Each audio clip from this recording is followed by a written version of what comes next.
So I was looking at the flaps, but our manual is old and complicated, and I'll have to download a new version of how to adjust that. I don't think it's too complicated, but I moved on to the elevator, and that's pretty straightforward. Put it in the neutral position, then stick that on there, and what happened is that when you move it, it slides off, so some double-sided tape comes in handy. So this is just temporary template tape, but I'll stick that right here for now. Line that up in the neutral position. Oh, look at that, it's at 0. And then, oh watch, it'll probably hit. Oh, I think we want to go up to 33 degrees. So 33. There we go. 29. Sticking a rag in here to hold it. 33. Look at that. No, +1 or -1. So we'll stick with that 33, and that will determine where we put this stop, I think.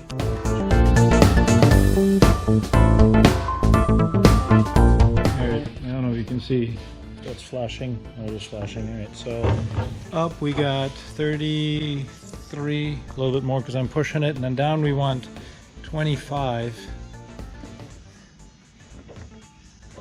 Wait, 25? Does it even go that low?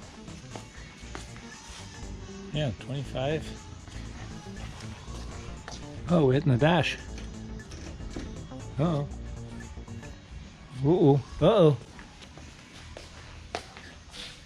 Now what? So that's 0. Ours only goes to 22. If I take some turns out of this, that should make that clear.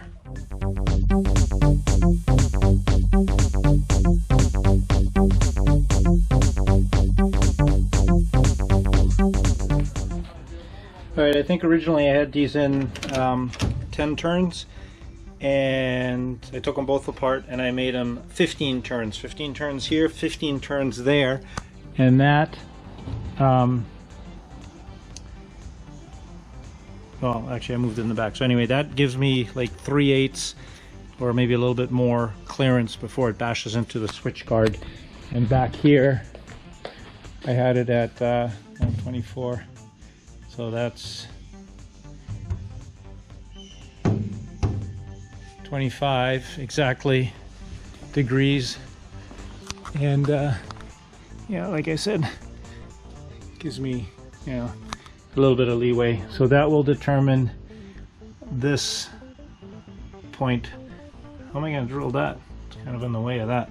So anyway, that will be the forward stop. I did notice that it taps that, so I just loosened it, so I got to adjust that a little bit. Alright, well there's the two stops. That is the back stop and the forward stop. Doesn't hit the dash. This, like I said, was 15 turns on either side, so that was perfect.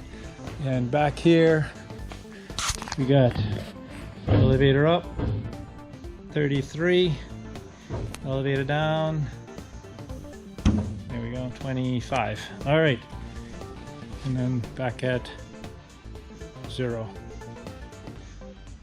Oh, 0, there you go, close enough. All right, number 4. Is a CCPQ42, so I got a few of these left. So that's the rivet that's going to hold that in.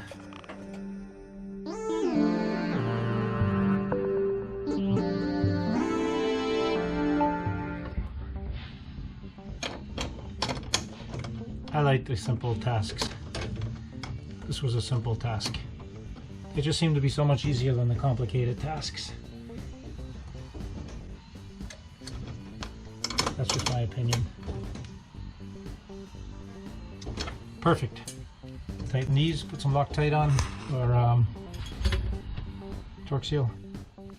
Alright, lastly, the minimum clearance between the elevator and horizontal stabilizer is 0.06 all the way along the hinge line. So I have this piece of plastic that's about 0.06. I assume this is the hinge line they're talking about. So we're good there. And then they want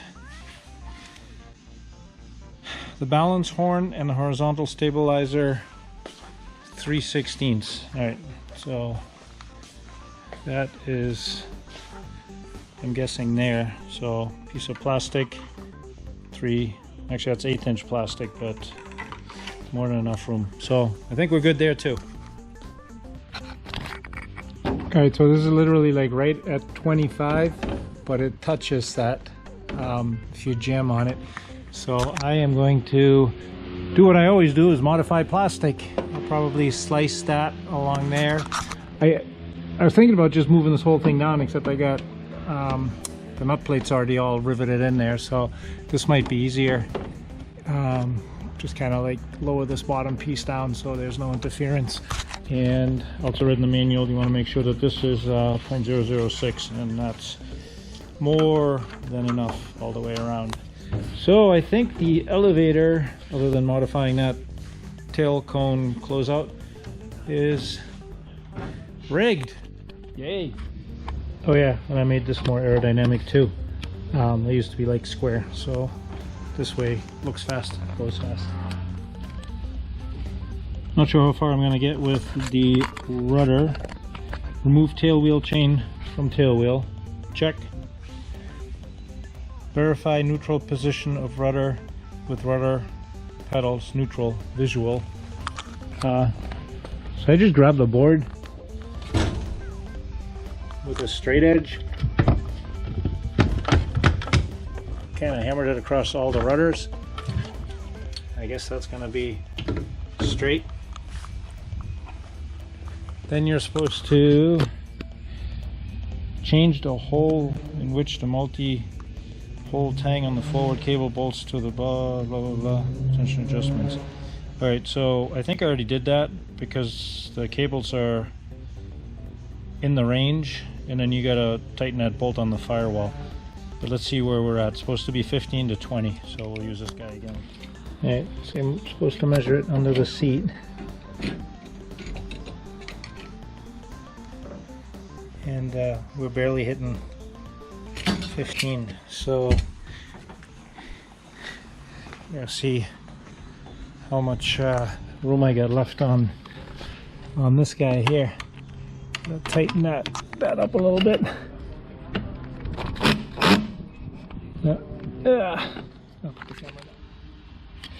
So that brought us into the ballpark there, but now I noticed that these rudder return cables are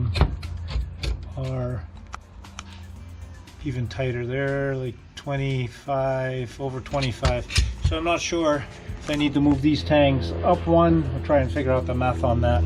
But in the meantime, I was reading about the 28-degree deflection.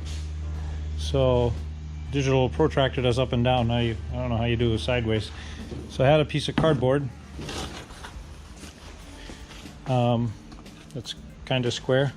I had a little like protractor, so I drew the 28-degree lines, and then I cut that notch out. There's a 2.5 inch by 2.5 inch cutout, and probably gotta tape it in.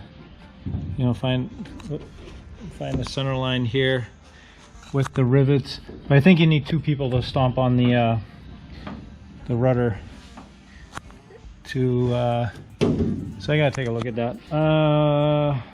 Yeah. Alright, correction. This needs to be 3 inches by 3 inches, or you can even go a little bit more. That helps line it up with that.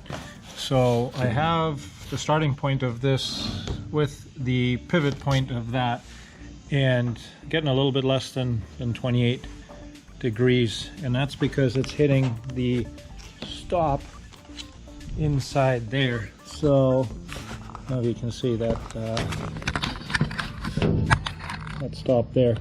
So I don't know if I gotta take that damn block out and grind it down to get the extra swing or just leave it. I threw a question out there on Facebook. So on that note, that was a big rigging day. Got the ailerons rigged, got the elevator rigged. So happy with that. I do have to modify this piece, like I said. Probably gonna just trim it and glue it back down. And got most of the rudder rigged. All right, I'll end it here, and we'll see how long the video is. And thank you for watching, and enjoy. Keep building. See ya. Oh, and if anybody has a rough idea of how tight the rudder return should be, I'll be curious on that. Got these, but I couldn't find any information on that. All right, good night.